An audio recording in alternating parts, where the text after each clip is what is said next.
Stakeholders have called for stronger interconnected platforms to boost trade, talent development and cultural exchange across Africa as preparations intensify for the African Continental Free Trade Area Festival scheduled to hold in Abuja this March. The call was made at a press conference in Lagos, where participants stressed the need for a clear continental roadmap to ensure inclusive and effective implementation of the AfCFTA framework.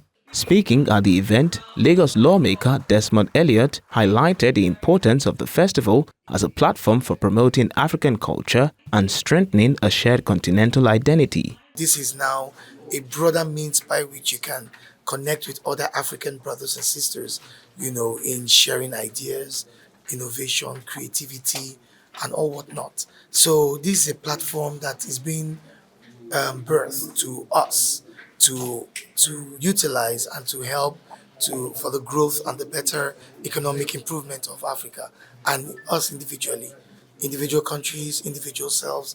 It's far-reaching. So to everyone coming from different perspectives and different reasons, you can get answers to. In a nutshell, that's what you call it.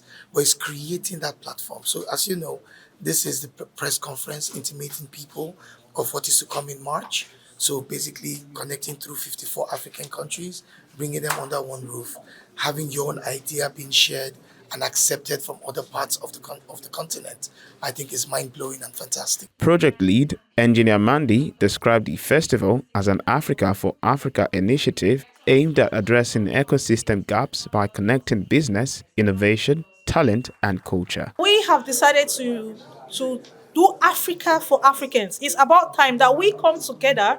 It doesn't matter wherever you are in your career or whoever you are, wherever your business is. It's time for us to come together, identify the existing problems, identify the existing bottlenecks, the things that are preventing us from scaling up, talk about them, and then we find sustainable solutions for these problems so we can scale. And that's the only way we can build Africa. It's a collaborative approach. It's not a competitive approach, because it is a platform which is an ecosystem build where each and every one of us come with our different and unique skills, put them together and build a structurized project in it that empowers each and every one and each and every businesses. Another keynote speaker, Enyong Eno, emphasized transition, innovation and unity, noting that the festival is designed to empower Africans to shape their own future and build lasting legacies. We also want to be able to push the narrative that Africa has a lot of talents that are not valued as they are supposed to be valued.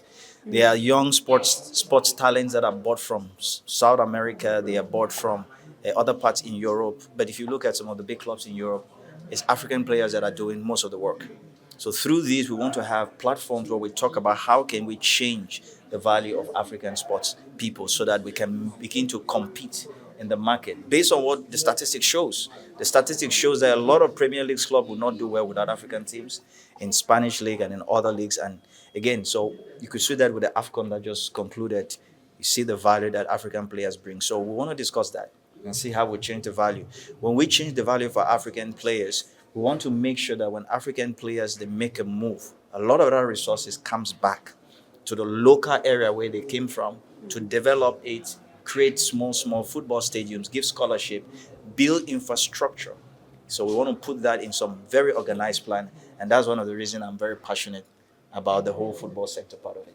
Organizers say the festival will focus on mobilizing young people, supporting entrepreneurs, showcasing African excellence and positioning Africa as a single integrated market under the AfCFTA.